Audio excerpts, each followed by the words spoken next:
Penerapan konsep-konsep inti modul budaya positif di lingkungan kelas. Berikut list kegiatan yang saya lakukan. Pertama, saya berdiskusi dan berkonsultasi dengan kepala sekolah. Kedua, saya berdiskusi dan memaparkan rencana kepada rekan guru. Setelah itu, saya menyiapkan media untuk pembuatan keyakinan kelas. Dan langkah selanjutnya adalah pembuatan keyakinan kelas yang saya rangkum dalam video berikut ini.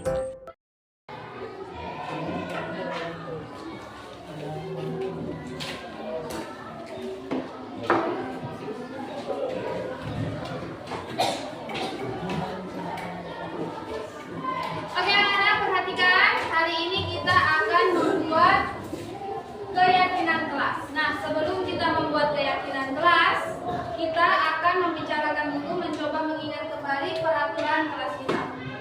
Oke, masih ingat peraturan kelas kita? Masih. Nah, Ibu Guru akan memberi kalian kertas ini.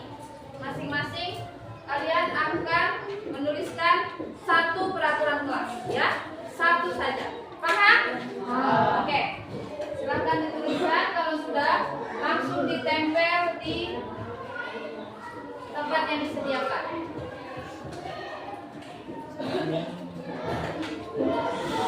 Jangan sampai kebalik ya.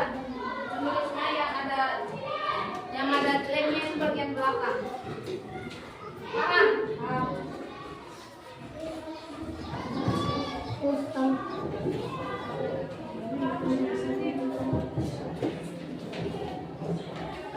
Yang ada lemnya bagian belakang ya. Yang sudah langsung tempelkan di depan di bagian peraturan kelas. Satu saja.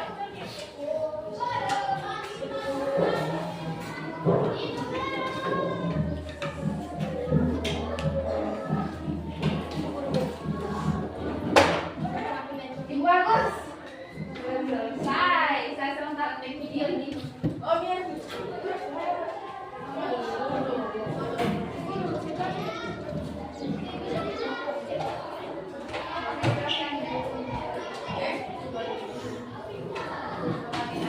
Oke, silakan.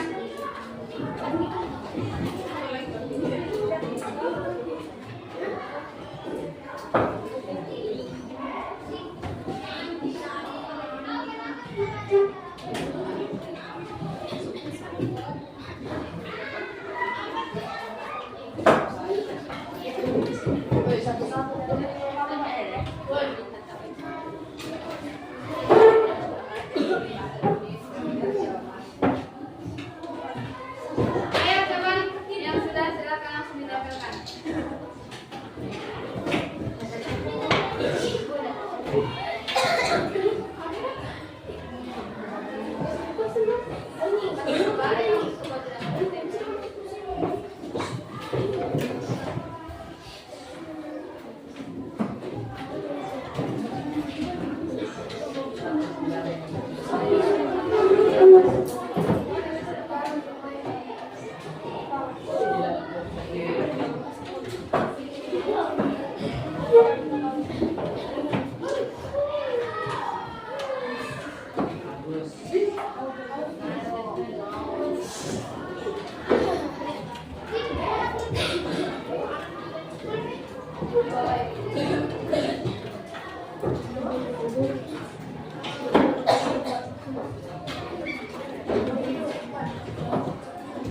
Oke, semuanya sudah menempelkan? Sudah.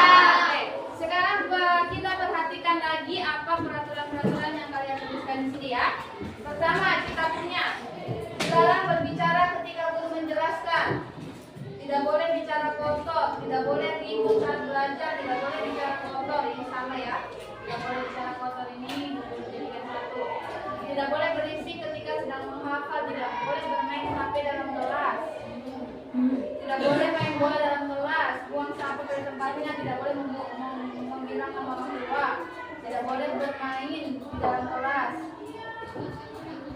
dilarang buang sampah dalam kelas. Ya, ini satu aturan sama. Sopan menghargai guru, ini termasuk dilarang bicara ketika guru menjelaskan ya. Dilarang buang buang sampah sembarangan lagi. Sama ini aturannya. Tidak boleh bicara kotor, ini ada tadi juga. Tidak boleh bahkan sama orang tua. Oke, sudah sama. Tidak boleh membuli, ini sama. Jangan berisik, jangan ribut. Oke. Sama. Tidak merusak peralatan kelas. Tidak boleh kasih pakaian, belajar sungguh-sungguh. Tidak boleh bermain pas belajar. Oke.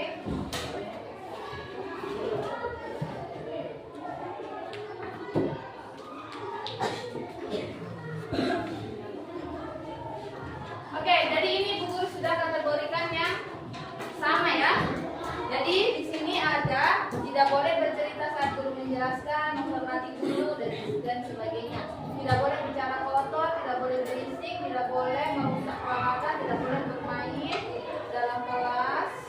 Kemudian tidak boleh membuli, tidak boleh buang sampah di sembarangan dan belajar dengan sungguh-sungguh dan tidak kasih keluar batu di kelas. Nah, banyak dari peraturan di sini kata-katanya bernuansa negatif. Maksudnya negatif di sini adalah menggunakan kata tidak. Bisa nggak kira-kira kalian ubah ini menjadi kata positif? Jangan menggunakan kata tidak. Contohnya satu, tidak boleh bercerita saat guru menjelaskan, tidak boleh bicara saat guru menjelaskan, tidak boleh bermain saat guru menjelaskan. Nah, itu kata-kata apa kira-kira yang bisa digantikan positifnya? Apa kira-kira? Jangan pakai kata jangan pakai kata tidak. Harus, coba pakai kata harus. Harus menghargai. Oke, betul sekali. Setuju nggak teman-teman dengan peraturan ini? Harus menghargai guru. Jadi kalimatnya jadi positif kan? Tidak pakai kata tidak. Nah, di sini harus menghargai guru. Oke. Sekarang yang kedua, tidak boleh bicara kotor dan kasar. Kira-kira siapa yang bisa membuat kalimat positif? Coba angkat tangan dulu. Coba angkat tangan. Tidak apa-apa. Ya, agak tinggi sedikit angkat tangan. Harus sopan santun. Setuju tidak? Setuju. Mewakili enggak di kata tidak boleh berbicara kotor dan bicara kasar? Harus sopan santun. Mewakili atau tidak? Mewakili. Ya, mewakili ya. Berarti kalau bicara kotor sama bicara kasar itu kan artinya tidak sopan kan? Nah, jadi kebalikannya kita harus sopan. Terus lagi tidak boleh berisik, tidak boleh ribut, tidak boleh bermain saat belajar. Apa kira-kira kalimat positifnya? Ayo silakan. Apa kira-kira kalimat positifnya? Tidak boleh berisik, tidak boleh ribut saat belajar. Kira-kira kalimat positifnya apa? Harus apa?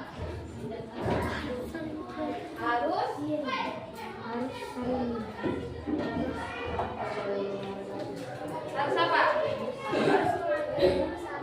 Iya, termasuk menghargai itu ya, saat guru menjelaskan, saat guru di kelas, tidak boleh ribut. Bukan cuma menghargai guru, tapi menghargai teman yang lain juga kan? Oke, jadi di sini harus saling menghargai.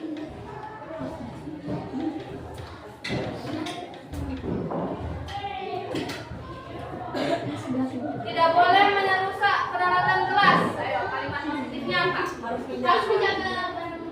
Harus menjaga. Iya, peralatan kelas ya. Harus menjaga peralatan kelas.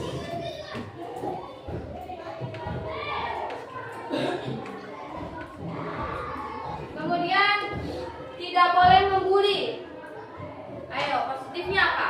Tidak boleh membuli di sini. Harus menghargai.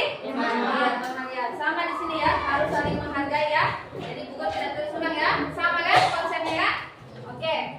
Kemudian dilarang buang sampah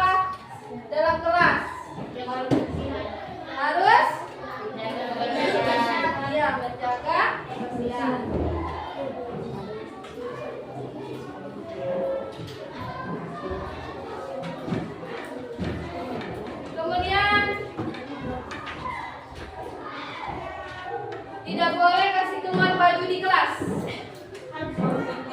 Harus tertib, harus rapi. Setuju? Setuju. Harus tertib dan rapi.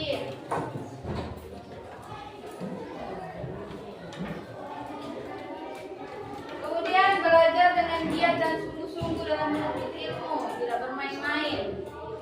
Apa? Apa kira-kira? Bisa diganti dengan kalimat apa? Itu sudah positif tadi kalimatnya ya semuanya ya. Harus belajar sungguh-sungguh.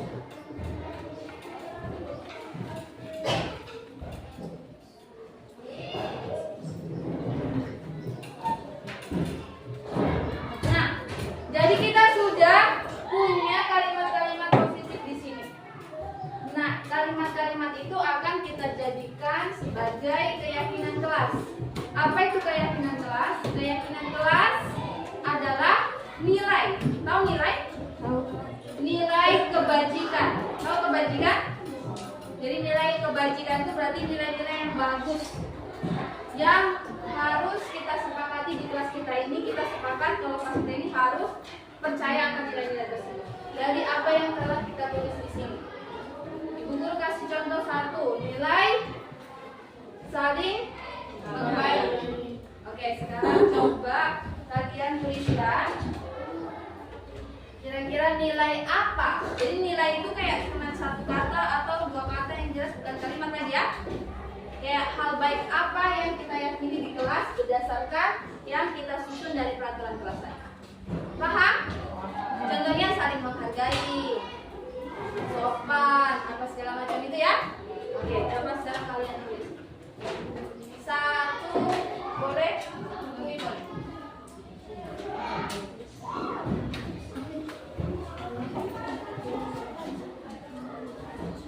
Ingat yang ada lainnya itu yang di belakang.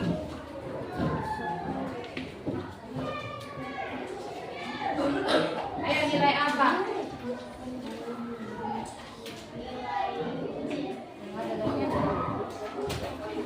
Nilai apa?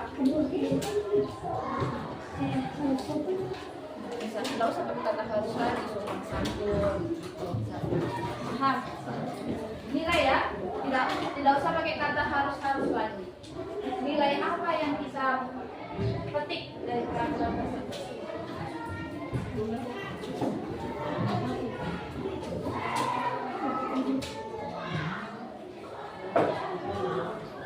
Oke, yang sudah silakan tempel di depan.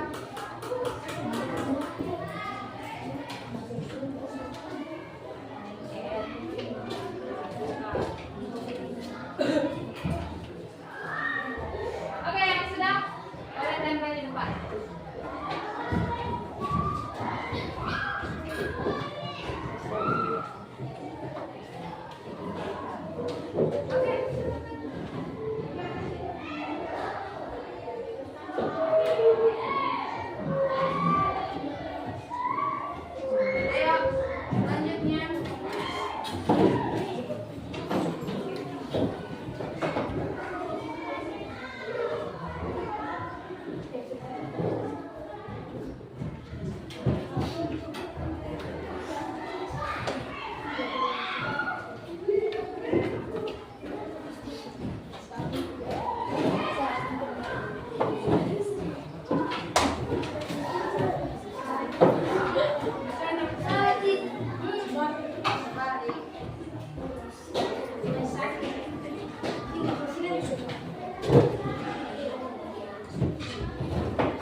menghargai juga, peduli, oke, sopan santun,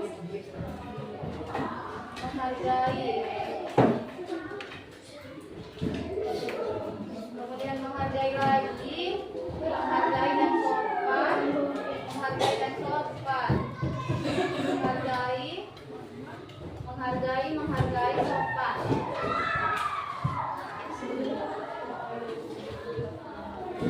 Sopan dan rapi.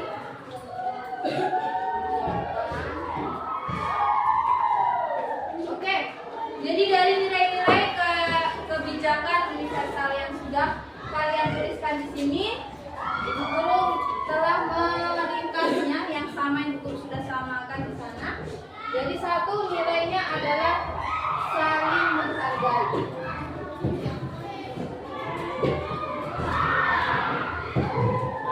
Saling menghargai di sini maksudnya sudah dengan guru menghargai juga, sesama teman juga saling menghargai. Jadi seperti tadi peraturan tidak boleh membuli, tidak boleh berisik, tidak boleh ribut saat yang lain belajar. Saat guru menjelaskan masuk pada nilai saling menghargai. Sepakat semuanya? Sepakat? Kenapa lo ya ini sepakat? Sepakat. Kemudian yang kedua sopan santun. Oke, setelah sopan santun kita punya peduli. Perlu nggak ini nilai peduli di kelasnya kita ini? Perlu ya. Peduli. Jadi kalau ada temannya yang kesusahan kita bantu, ya. Kemudian ada tertib. Perlu tidak ini tertib ini? Sepakat ini kira-kira kelas kamu bisa tertib? Sepakat. Sepakat? Sepakat. Kemudian terapi. Terapian. Terapian ini perlu diyakini bersama ya. Apakah rapi itu bagus? Bagus. Jadi semua sepakat kalau rapi itu bagus? Sepakat? Sepakat. Berarti tidak ada lagi yang tidak rapi ya? Boleh begitu? Boleh. Kemudian apa lagi ya? Kayaknya sudah semua nilainya. Beretika ini sebenarnya sudah terangkum dalam semua ini ya. Karena etika yang baik itu ya saling menghargai, sopan santun, peduli, taat pada tata tertib itu termasuk beretika. Setuju tidak? Setuju. Jadi kita sudah punya 5 keyakinan kelas di sini. Saling menghargai, sopan santun, peduli, tertib, dan perhatian. Sepakat? Sepakat. Jadi kalau begitu kita tutup sepakat ini dengan tepuk tangan bersama.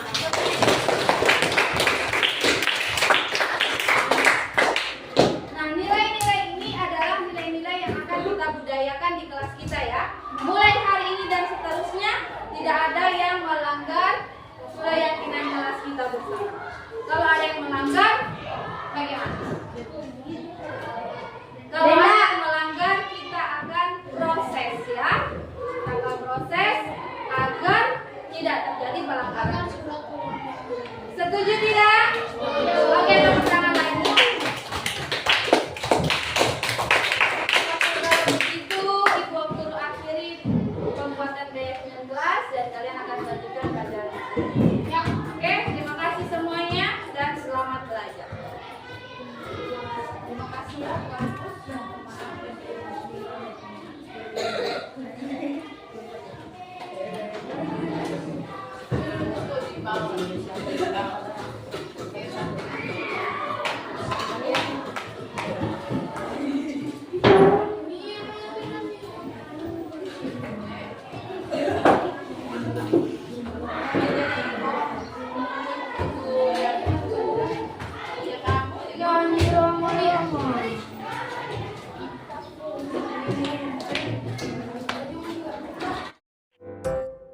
Hal yang dilakukan selanjutnya adalah pembiasaan budaya positif. Berikut adalah contoh-contoh dokumentasi pembudayaan positif yang dilakukan.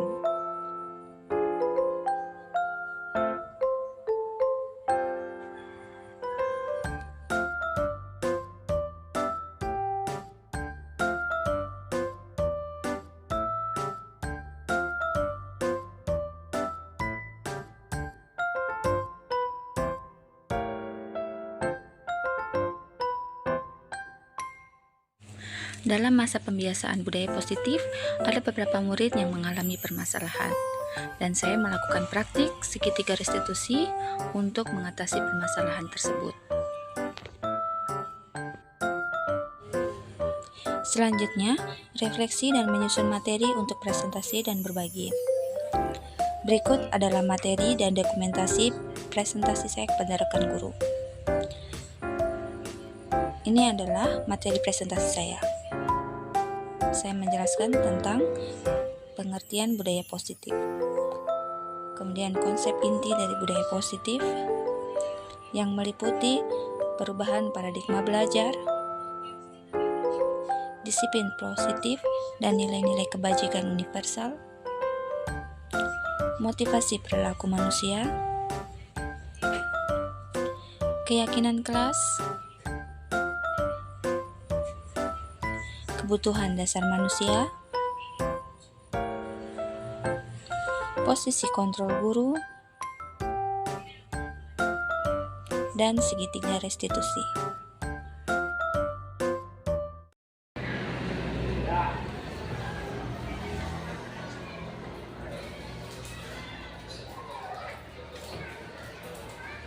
Oke, assalamualaikum warahmatullahi wabarakatuh. Selamat pagi Bapak Ibu Guru sekalian. Pada kesempatan ini saya akan mempresentasikan budaya positif yang saya sudah mulai coba untuk terapkan di kelas saya. Terlebih dulu saya ingin menjelaskan sekilas apa itu budaya positif. Jadi saya perkecil ini budaya positif kelas. Nanti budaya positif ini juga bisa dibangun dalam yang lebih luas, misalnya budaya positif sekolah. Nanti kita rencananya akan lebih luaskan lagi cakupannya.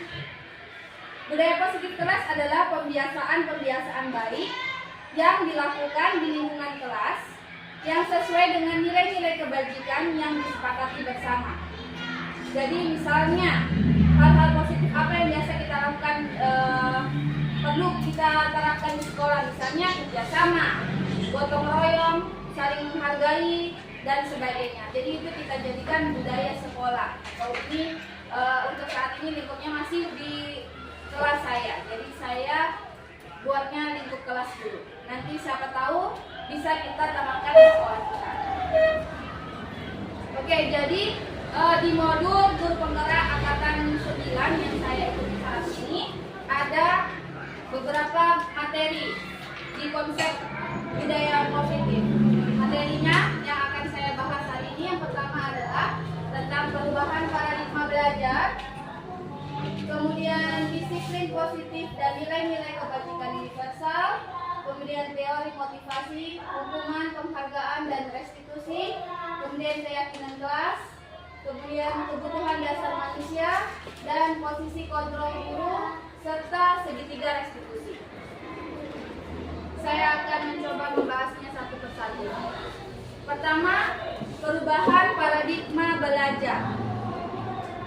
Paradigma yang terjadi di sekolah umumnya masih terjebak pada ilusi-ilusi seperti ilusi bahwa guru mengontrol murid. Jadi sebenarnya ini ilusi. Kita menganggap kita sebagai guru bisa mengontrol murid. Padahal kenyataannya ini hanya ilusi. Seolah-olah saja guru mengontrol murid. Tapi sebenarnya pada kenyataannya itu tidak. Nanti bagaimana maksudnya nanti kita bahas lagi selanjutnya. Kemudian yang kedua, ilusi bahwa semua penguatan positif, efektif dan bermanfaat. Jadi seperti kita misalnya menceramahi anak-anak, memberikan penguatan positif, kalau kita tuh harus begini-begini. Mungkin selama ini kita menganggap itu efektif dan bermanfaat, tetapi belum tentu. Dan di sini masih dianggap sebagai ilusi. Kita berpikir seperti itu, tapi kenyataannya belum tentu seperti itu. Kemudian yang ketiga, ilusi bahwa kritik dan membuat orang merasa bersalah dapat menguatkan karakter. Jadi selama ini kita menganggap kalau ada siswa berbuat salah, kita berikan kritik atau kita buat rasa bersalah. Misalnya dengan kita bilang, bagaimana kamu nak? Kenapa kamu tidak mengerjakan PR? Kamu tidak kasihan sama ibu guru, sudah capek-capek ibu guru menjelaskan baru kamu tidak mengerjakan. Jadi membuat anak merasa bersalah itu dianggap sebelumnya adalah hal yang dapat menguatkan karakter. padahal sebenarnya tidak.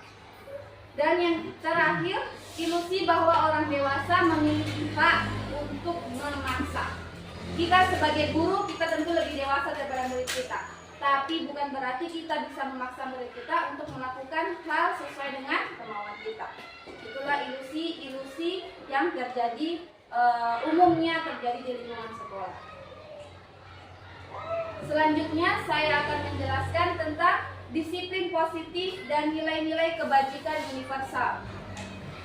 Ki Hajar Dewantara menyatakan bahwa untuk menciptakan murid yang merdeka, maka syarat utamanya harus memiliki disiplin yang kuat, yaitu disiplin diri yang berasal dari motivasi internal atau dari dalam dirinya sendiri. Jika tidak mempunyai motivasi internal, maka diperlukan motivasi eksternal atau dukungan atau motivasi dari luar atau orang lain untuk mendisiplinkan dirinya. Nah, kemudian poin kedua, nilai kebajikan universal. Apa itu nilai kebajikan universal? Yaitu nilai-nilai yang disepakati bersama. Misalnya kayak saling menghargai, itu adalah salah satu nilai kebajikan universal. Semua orang setuju bahwa saling menghargai itu adalah hal yang baik. Atau saling menolong, bekerja sama, itu contoh nilai kebajikan universal di mana semua orang akan setuju bahwa itu adalah hal yang baik. Kemudian materi selanjutnya adalah motivasi perilaku manusia. Jadi selama ini motivasi, menurut teori menurut Diana Gosen, jadi ada 3 teori motivasi. Motivasi itu ada 3 macamnya. Yang pertama adalah motivasi untuk menghindari ketidaknyamanan. Misalnya anak-anak datang pagi tidak terlambat hanya karena mereka kalau terlambat takut dihukum. Jadi ini pakai motivasi yang pertama. Kalau yang kedua adalah motivasi untuk mendapatkan imbalan atau penghargaan dari orang lain. Misalnya anak-anak kalau datang pagi kita berikan pujian, bagus sekali ya kamu nak ya, rajin sekali kamu berangkat pagi. Nah, ketika mereka senang dikasih penghargaan seperti itu, mereka datang pagi, itu namanya teori motivasi yang kedua ini. Dan yang ketiga, untuk menjadi orang yang mereka inginkan dan menghargai diri sendiri dengan nilai-nilai yang mereka percaya. Nah, ini adalah motivasi yang dibilang motivasi intrinsik atau motivasi dari dalam diri sendiri. Ini yang sangat perlu untuk murid miliki sebenarnya. Tetapi ini bukan hal yang mudah tentunya ya untuk menemukan motivasi intrinsik. Oke, kemudian selanjutnya saya akan membahas tentang keyakinan kelas. Apa itu keyakinan kelas? Keyakinan kelas adalah nilai-nilai kebaikan atau prinsip-prinsip yang disepakati bersama dalam kelas. Nah, prinsip-prinsip pembuatan keyakinan kelas itu satu. Sebelum ini saya mau menjelaskan sedikit kalau keyakinan kelas itu berbeda dengan peraturan. Kalau peraturan misalnya tidak boleh ribut, tidak boleh mengganggu temannya saat belajar, tidak boleh buang sampah sembarangan misalnya. Tetapi kalau keyakinan kelas itu memiliki prinsip-prinsip sebagai berikut. Bersifat lebih abstrak daripada peraturan. Kemudian berupa pernyataan universal. Kemudian selalu dibuat dalam bentuk positif. Tidak terlalu banyak agar mudah diingat. Dapat diterapkan di lingkungan kelas. Semua anggota kelas berkontribusi dalam penyusunan dan ditinjau kembali dari waktu ke waktu. Ini adalah poin-poin dari keyakinan kelas. Selanjutnya saya akan bahas tentang kebutuhan dasar manusia. Nah, di dalam modul yang saya pelajari ada 5 kebutuhan dasar manusia. Pertama adalah kebutuhan untuk bertahan hidup. Jadi semua orang pasti memiliki kebutuhan untuk bertahan hidup. Kedua, kebutuhan akan cinta dan kasih sayang atau kebutuhan untuk diterima. Kemudian, kebutuhan akan penguasaan atau pengakuan atas kemampuan. Keempat, kebutuhan akan kebebasan, kebutuhan akan pilihan. Dan yang terakhir, kebutuhan akan kesenangan, kebutuhan untuk merasa senang. Kalau untuk kebutuhan untuk bertahan hidup, kemudian kebutuhan untuk kasih sayang, saya rasa semua sudah bisa dipahami ya secara umum. Setiap manusia pasti memiliki rasa ingin diperhatikan, ingin disayang, begitu juga dengan murid-murid. Jadi mereka apabila tidak mendapatkan kebutuhan ini, tentu akan merasa ada hal yang kurang dalam dirinya. Makanya cenderung melakukan hal-hal yang menyimpang atau tidak sesuai dengan peraturan atau tidak sesuai dengan norma. Kemudian yang ketiga ini saya akan bahas sedikit, kebutuhan akan penguasaan. Jadi murid ini juga butuh akan penguasaan. Jadi mereka butuh perasaan, oh saya bisa. Seperti mungkin contohnya ketika anak-anak yang nakal. Kasih contohlah kelas 8B kemarin ketika Pak Aden kasih anak yang dirasa terlalu banyak permasalahannya, misalnya sebut saja namanya Ismail. Dia dikasih kepercayaan untuk menjadi ketua kelas. Nah, ketika dia menjadi ketua kelas, perubahan sikapnya lebih bagus daripada sebelumnya. Nah, inilah yang dimaksud dengan kebutuhan akan penguasaan. Jadi siswa memiliki rasa dia mampu. Kemudian yang keempat, kebebasan. Nah, kebebasan ini untuk misalnya apabila kita di kelas, kita hanya menggunakan satu model pembelajaran. Misalnya kita hanya pakai metode ceramah misalnya. Nah, anak-anak ini merasa tidak bebas karena dia tidak bisa mengkomunikasikan kompetensinya, pendapatnya, idenya. Jadi mereka merasa tidak bebas. Nah, inilah yang harus mungkin kita perbaiki sedikit-sedikit sebagai guru ya. Yang terakhir, kebutuhan akan kesenangan ya. Namanya juga secara umum manusia memiliki ini semua. Bahkan tidak usah anak-anak, kita juga punya kebutuhan akan kesenangan. Mungkin kalau lagi santai kita butuh scroll HP, sedang mencari hiburan. Nah, begitu juga murid. Jadi dalam kegiatan pembelajaran kita juga perlu memberikan murid rasa senang. Yang kelima, pokoknya selanjutnya. Ini adalah posisi kontrol guru. Nah, dalam menerapkan disiplin, terdapat 5 posisi kontrol yang biasa guru terapkan, yaitu 1. Posisi penghukum. Ini tentu sudah sangat jelas ya. Ketika kita anak misalnya melanggar apa, kemudian kita berikan hukuman, itulah posisi kita guru sebagai penghukum. Yang kedua, posisi pembuat rasa bersalah. Posisi pembuat rasa bersalah ini berbeda dengan penghukum. Kalau penghukum kan kita nadanya agak tinggi pasti ya kalau bicara ya. Kita agak marah-marah misalnya, kenapa kamu terlambat? Nah, sana pilih pungut sampah, itu penghukum. Tapi kalau pembuat rasa bersalah itu dia lebih lembut nadanya. Misalnya, kenapa kamu terlambat nak? Kalau begini terus nanti ibu guru yang ditegur sama kepala sekolah. Kamu tidak kasihan dengan ibu guru. Nah, itu contoh posisi pembuat rasa bersalah. Kemudian posisi teman. Ini juga ada diterapkan oleh guru. Bagaimana itu posisi teman? Misalnya, ada anak terlambat, kita bilang, terlambat lagi kamu. Kenapa? Oh, lambat bangun. Sudah kamu ini begitu terus. Udah masuk kelas. Sambil begitu, jadi nadanya agak bercanda, seperti bicara sama teman, itu posisi teman. Yang keempat, posisi pemantau. Bagaimana itu posisi pemantau? Posisi pemantau itu kita mengaitkan pada konsekuensi. Jadi kalau yang pertama tadi hukuman, misalnya lambat berarti pungut sampah. Kalau pemantau ini lebih ke konsekuensi. Misalnya, kamu datang terlambat lagi ya. Oke, kamu sudah tahu kan kalau datang terlambat konsekuensinya apa? Nah, jadi kita kaitkan pada aturan. Kita ingatkan anak-anak pada aturan. Di sini nadanya kita lebih netral. Kita tidak marah-marah, tapi kita juga tidak terlalu lembut. Tapi kita hanya mengingatkan pada aturan. Konsekuensi yang murid sejatinya sudah tahu. Kalau terlambat, dia konsekuensinya apa? Nah, seperti itu posisi pemantau. Nah, di antara 4 posisi sebelumnya, sebelum saya jelaskan yang kelima, di antara 4 posisi sebelumnya itu, kalau menurut teori yang saya pelajari ini, nah 2 posisi di atas itu masih dianggap tidak cocok, kurang tepat, atau bahasa kasarnya itu masih posisi gagal dalam menciptakan disiplin positif anak. Kalau disiplin positif ini disiplin yang tadi itu dari dalam diri ya. Makanya kalau yang pertama dan kedua ini masih di posisi gagal atau tidak tepat untuk menciptakan disiplin positif. Bukan berarti betul-betul salah atau tidak bisa sama sekali dipakai, tidak. Tetapi ada posisi yang lebih bagus yang bisa kita lakukan seperti ini. Kita bisa ambil posisi pemantau atau ini yang terakhir posisi manajer. Bagaimana itu posisi manajer? Posisi manajer adalah ketika anak yang salah, kita tidak serta-merta langsung menghukum, tidak serta-merta langsung memberikan konsekuensi, tapi ada tahap-tahap yang dilakukan. Bagaimana kita membuat anak yang salah, yang sebelumnya dia merasa gagal, kemudian kita akan mendorong dia untuk memperbaiki dirinya sendiri. Jadi bukan dari kita, bukan dari guru yang harus kamu begini, tidak. tetapi murid nanti yang akan memperbaiki dirinya sendiri dengan cara bagaimana? Nanti ada tahap-tahapnya yang akan saya jelaskan di slide selanjutnya. Nah, ini dia. Tahapan dari posisi manajer adalah segitiga restitusi.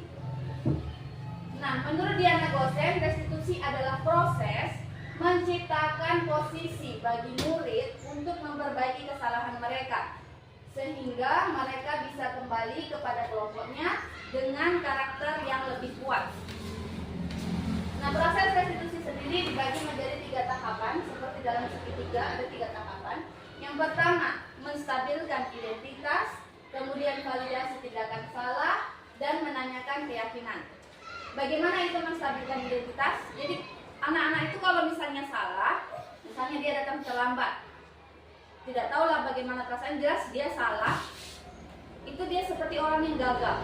Nah, di posisi ini kita harus menstabilkan identitasnya, atau cara-cara yang kita lakukan atau kata-kata yang bisa kita sampaikan. Contohnya, datang terlambat itu hal yang wajar. Ibu guru juga pernah datang terlambat. Nah, itu contoh-contohnya. Jadi untuk memulai bahasanya kita, agar anak-anak ini tidak takut duluan untuk menyampaikan pendapatnya atau alasannya, kita kasih kata-kata penguatan seperti itu. Kemudian di validasi tindakan salah. Kalau validasi tindakan salah ini misalnya, oh begitu ya, tadi kan anak sudah mulai menceritakan alasannya, kemudian kita kaji lebih dalam lagi. Misalnya, oh begitu, jadi kamu lambat bangun ya, makanya kamu terlambat. Nah, tapi setidaknya kamu masih mau datang ke sekolah ya, padahal teman-teman itu ada orang yang lambat bangun itu mereka memilih untuk tidak ke sekolah. Jadi kayak apa yang dia lakukan itu salah, tapi setidaknya itu masih lebih baik, dia masih berusaha gitu. Dan yang terakhir adalah menanyakan keyakinan. Nah, di keyakinan ini maksudnya adalah keyakinan yang tadi sudah saya jelaskan ya, seperti rasa menghargai, tertib, taat aturan, nah seperti itu.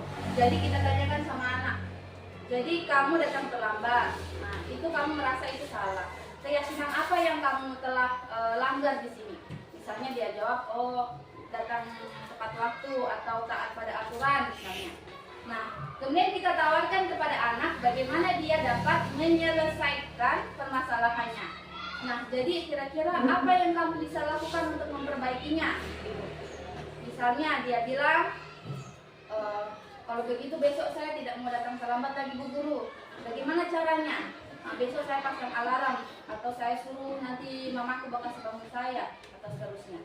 Jadi kita arahkan anak untuk mengatasi permasalahannya sendiri. Kita berikan mereka kepercayaan untuk mengatasi permasalahannya sendiri.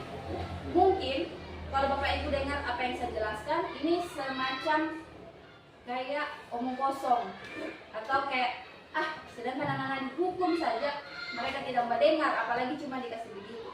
Tapi jujur dan saya tidak berbohong, saya pernah mencoba ini, menerapkan ini, walaupun tidak semua tahapnya saya lakukan dengan sempurna. Saya coba, ternyata efeknya ada lah.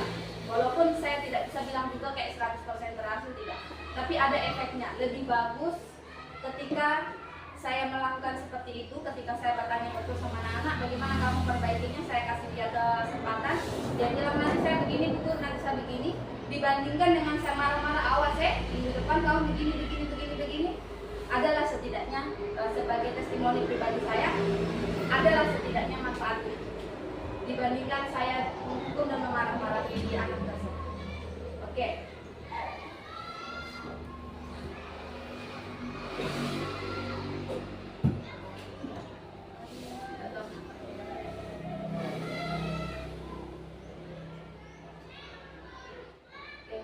Mungkin ada sedikit di sini contoh kebiasaan budaya positif yang saya lakukan. Mungkin saya ambil sedikit saja contoh. Misalnya dalam berdiskusi kita mengajarkan anak-anak tentang nilai saling menghargai pendapat. Jadi biasakan anak-anak, apa itu kau bilang itu apa? Jadi kita ajarkan anak-anak menghargai. Kemudian contohnya berpartisipasi aktif dalam pembelajaran. Contoh lagi bekerja sama, ini saya dalam pembuatan materi. Ini juga juga masih saling menghargai pendapat, menjaga kebersihan. Ya ini tim 10 kemarin ya sempat saya presentasikan. Saling bekerja sama ya, ini sama ya tim 10 kemarin. Kita saling mengajarkan saling kerjasama dalam ini adalah nilai-nilai ya, termasuk nilai-nilai kesepakatan. Mungkin saya akan sedikit menampilkan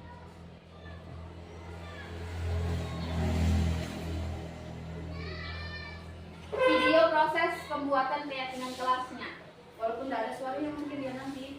Jadi ya mungkin kita lihat hasil kelas aja ya, sebagai syarat dokumentasi presentasi saya.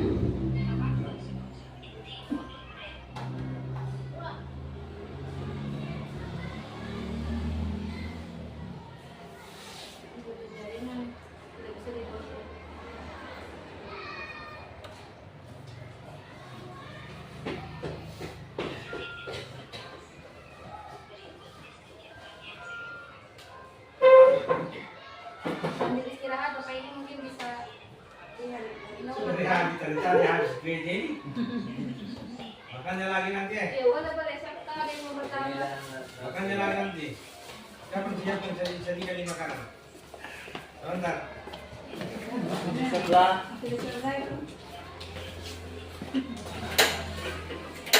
kenapa tidak menyiang Pak? Ya ini proses saya pembuatan keyakinan kelas. Ada Ibu Agus kemarin menyaksikan ya. Nanti ada. Oh, baik.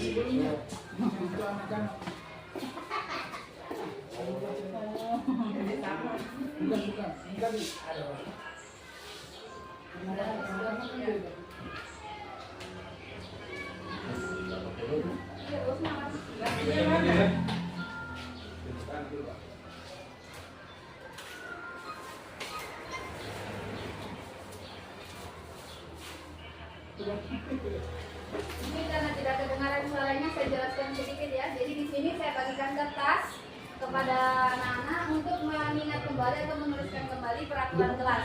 Saya tidak boleh ribut, tidak boleh buang sampah sembarangan, dan sebagainya.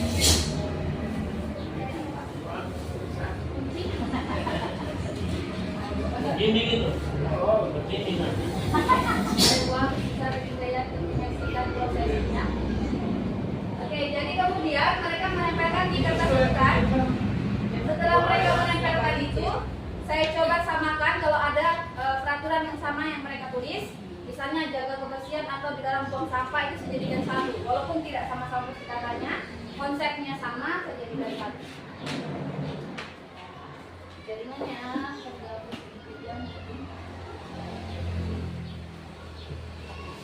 pengaruh HP-nya jauh sekali baterainya.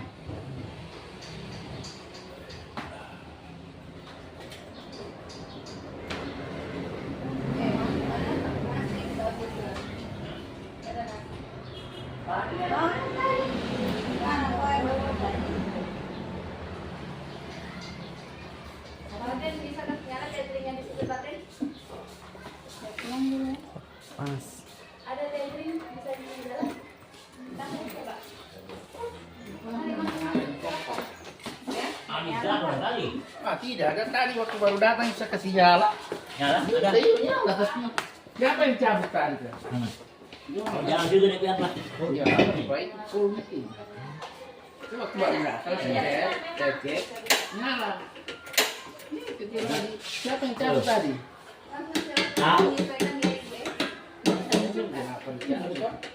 Oke, jadi ini tahap selanjutnya. Setelah saya menyimpulkan, tidak sedikit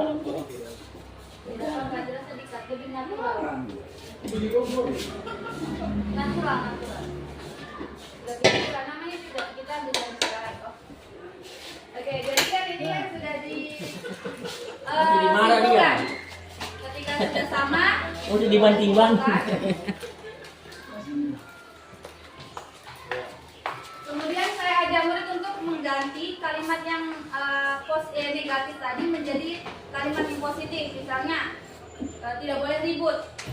Jadi mungkin harus tenang saat belajar atau bagaimana. Atau tidak boleh mengganggu teman, harus menghargai teman seperti itu. Jadi kalimatnya dibuat dalam bentuk positif, kemudian saya tuliskan di bawahnya kertas warnanya di bagian bawah. Kemudian setelah itu kalimat positif itu akan lebih mudah diubah dalam bentuk keyakinan kelas. Nilai-nilai, misalnya nilai saling menghargai, nilai menjaga kebersihan atau kebersihan. Jadi mereka kembali menuliskan, kemudian mereka taruh di kertas warna yang setelahnya.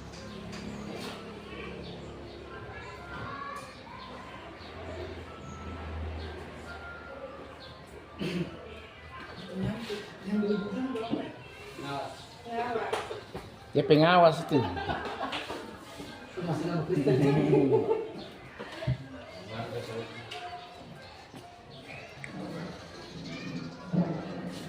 Nah, setelah mereka menuliskan, kembali lagi ke tahap seperti yang tadi. Sama kan? Ada beberapa bentuk yang sama.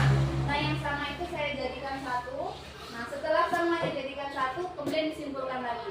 Keyakinan apa yang kita sepakati di kelas itu. Jadi saya tuliskan. Setelah saya tuliskan, kemudian saya bacakan kepada mereka lagi keyakinan apa yang kita sepakati.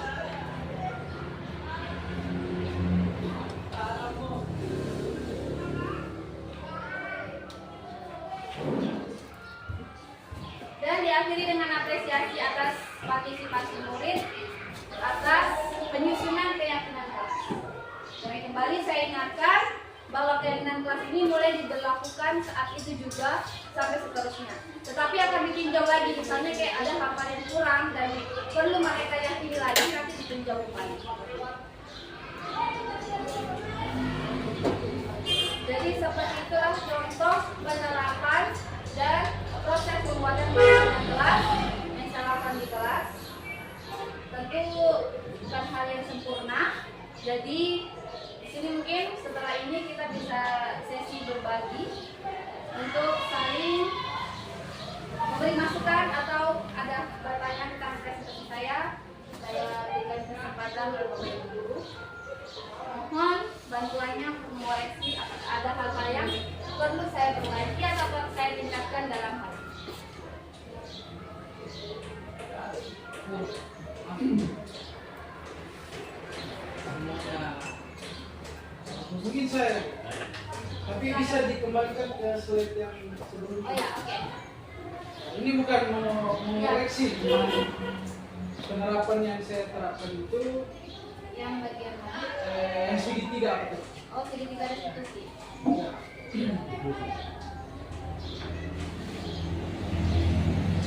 Ya, segitiga restitusi. Restitusi. Yang hukuman apa tadi? Oh, yang posisi kontrol. Ya, posisi kontrol.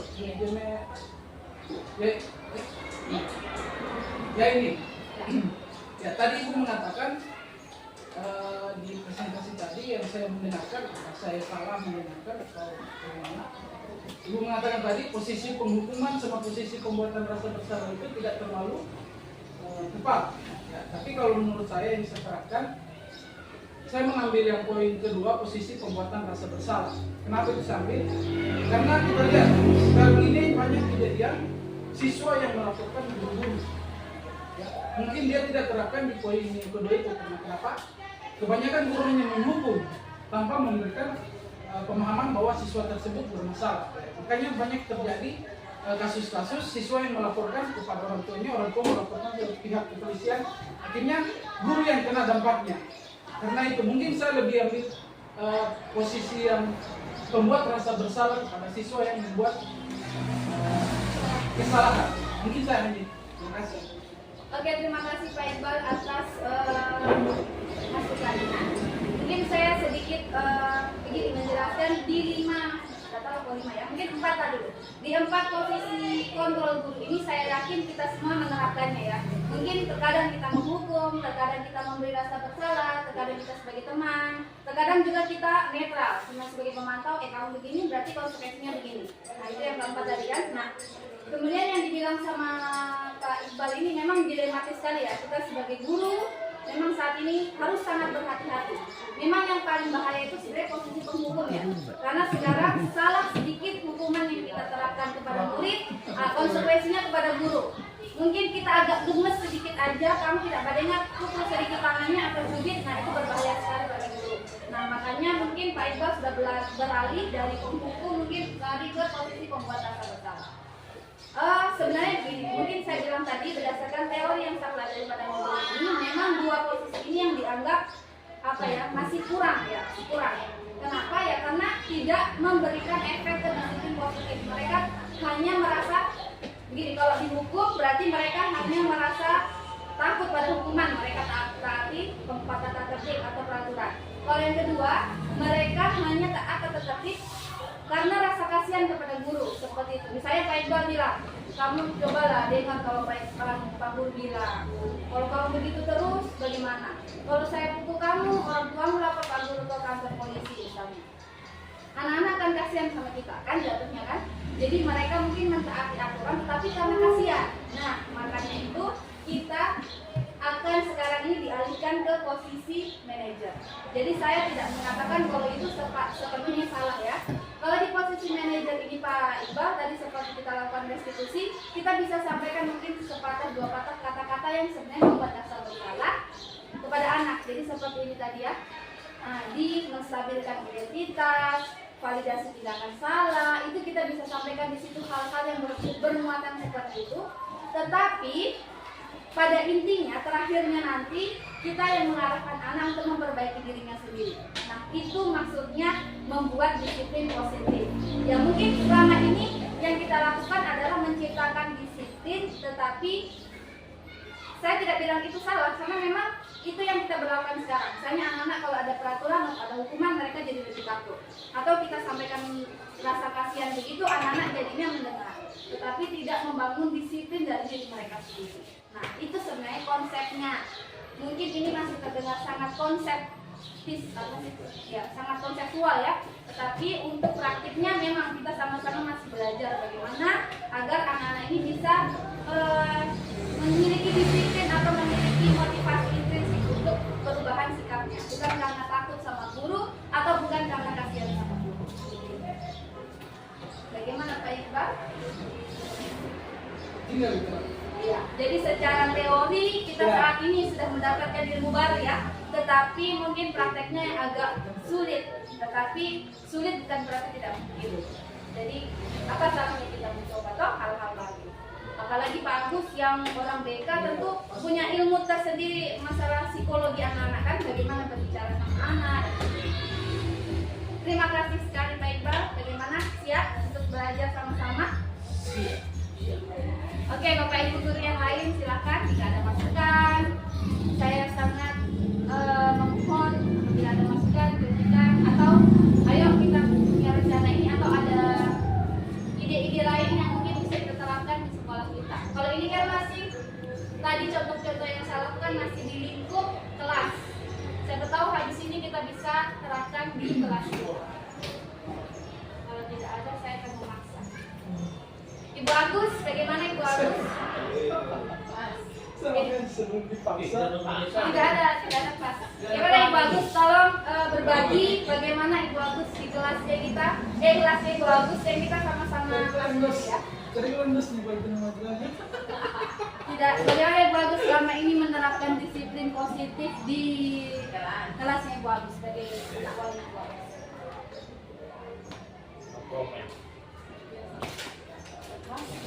Tidak apa-apa, bilang saja. Tidak apa-apa, karena kita berbicara realita.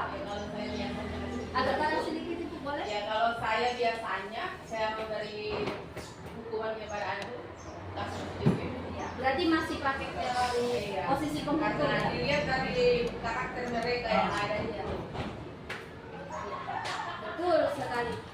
Memang saya bilang kita sama-sama hari ini mendapatkan pengetahuan baru, teori-teori baru yang mungkin bisa kita coba terapkan. Tetapi saya bilang itu bukan hal yang mudah untuk diterapkan, karena memang yang kita hadapi di lapangan ini situasinya kompleks ya.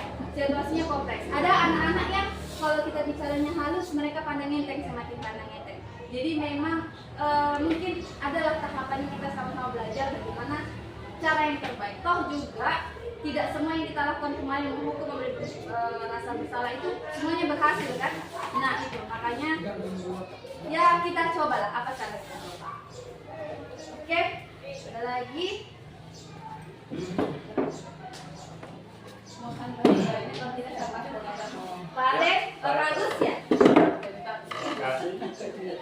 kesempatan ini. Menurut saya teori yang ibu terapkan ini sudah ya sangat baik. Tinggal penerapannya saja yang perlu kita semua guru kerjasama supaya bisa diterapkan. Dan sesuai dengan melihat juga sesuai dengan kondisi anak-anak di tempat kita. Saya kira perlu diterapkan pelan-pelan. Itu saja menurut saya. Karena sudah bagus. Oke, terima kasih banyak Pak Agus ya. Jadi seperti yang kita bicarakan ya, seperti Pak Agus masukkan tadi, butuh kerjasama, kolaborasi. Tidak bisa kita hanya satu orang yang bergerak dalam hal ini ya.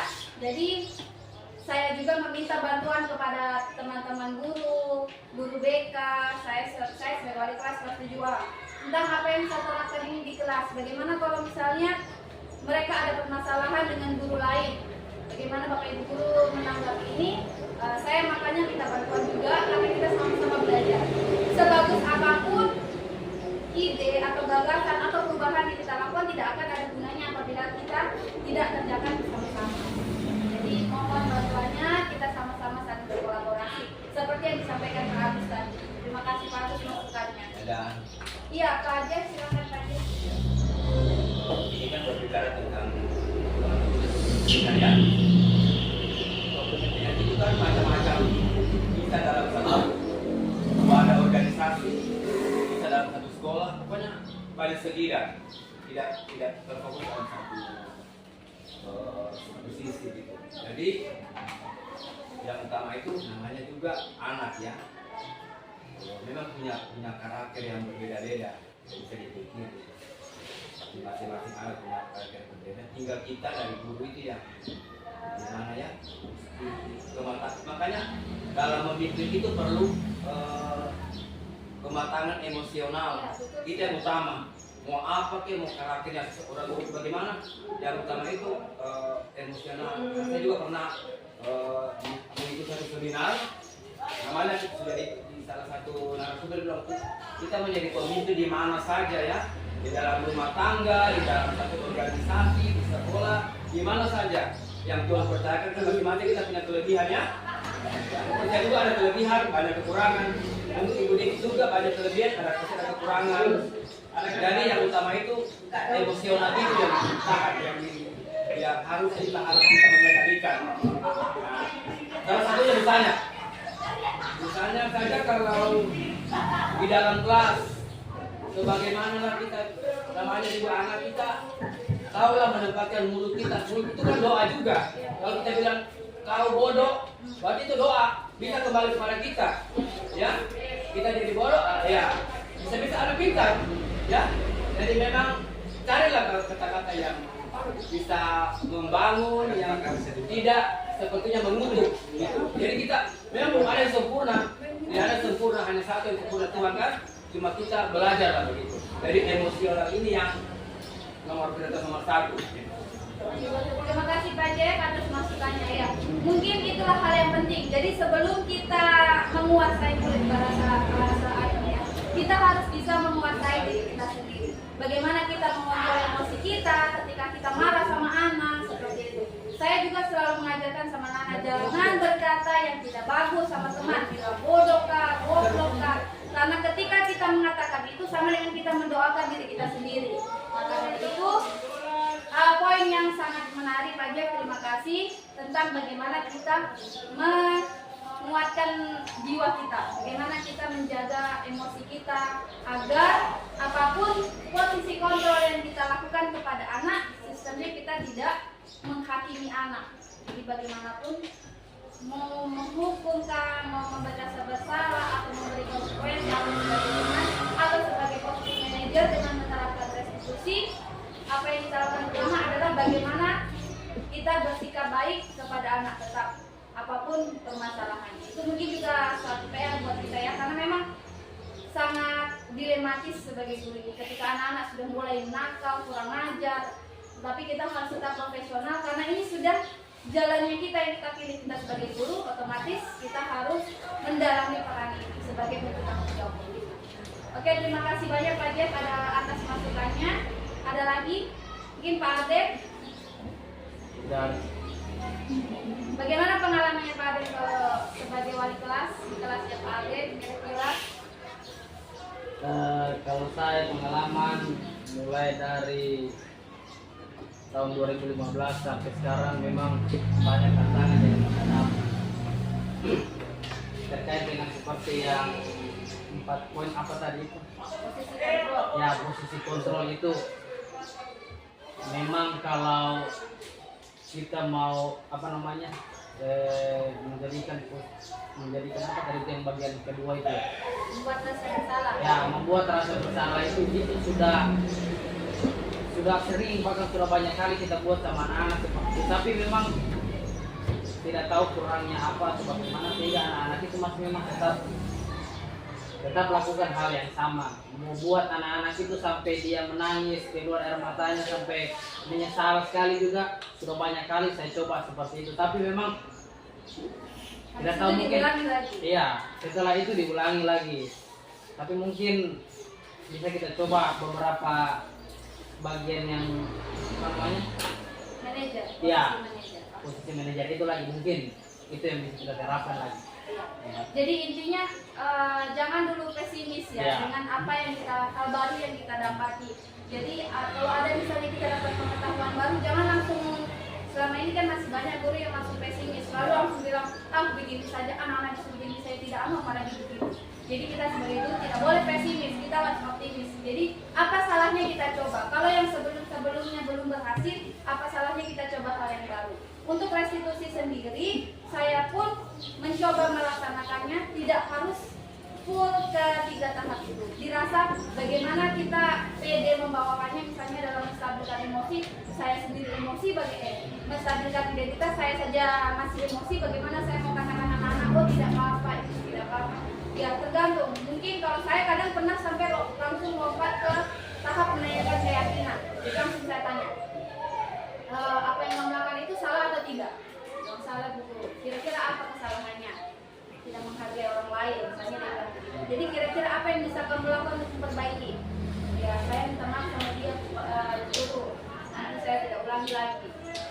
Jadi misalnya kayak begitu, saya cuma menerapkan yang ketiga, tetapi ya setidaknya saya mencoba. Jadi saya juga minta kepada guru, kita sama-sama belajar dan mencobalah. Apa salahnya mencoba toh? Oke. Terima kasih Pak Aden atas sharing pengalamannya. Masih adakah Bapak Ibu guru yang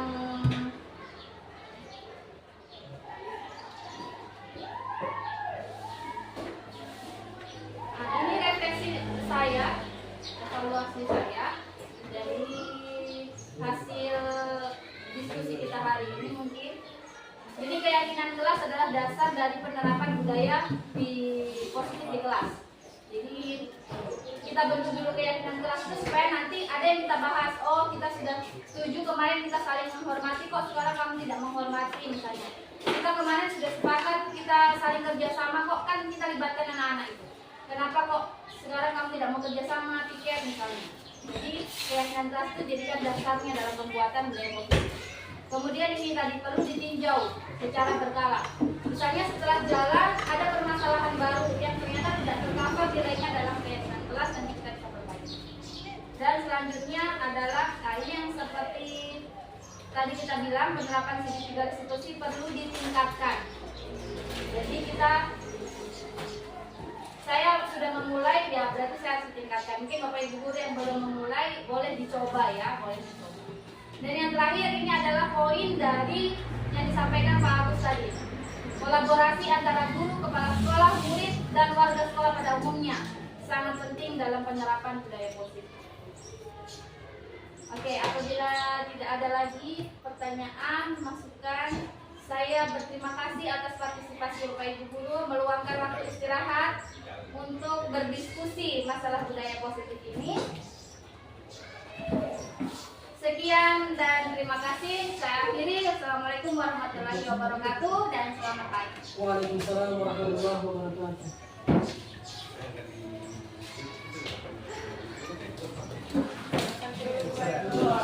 Terima kasih ya Bapak Ibu semuanya.